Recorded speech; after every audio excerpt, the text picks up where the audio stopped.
Когда Брайан поступил в новую школу, он быстро стал одним из самых заметных парней в классе. Высокий, уверенный, с тем чувством юмора, которое легко привлекает к себе толпу. Он часто был душой компании, но за этой популярностью скрывался характер человека, который любил чувствовать власть над другими. Эмми была полной противоположностью. Тихая, умная, немного замкнутая. Она часто носила неяркую одежду и всегда садилась в третьем ряду у окна. Учителя ценили ее за усердие, а одноклассники почти не замечали.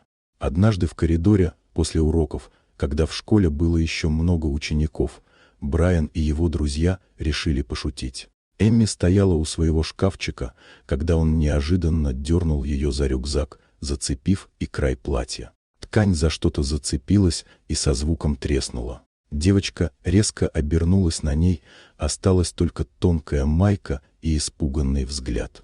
Вокруг сразу раздались смешки, кто-то достал телефон, кто-то просто замер.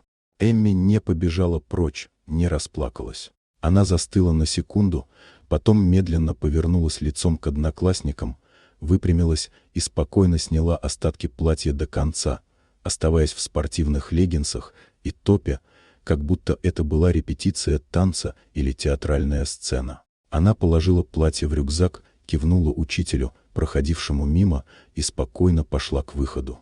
Кто-то попытался пошутить еще, но смех постепенно утих. В этой тишине особенно громко прозвучал стук ее шагов по кафельному полу. На следующий день Эмми не пришла в школу, а в коридоре висело официальное сообщение. Брайан отстранен за нарушение правил поведения и публичное унижение ученика. С этого момента в школе стало тише. Люди больше не смеялись на всякий случай.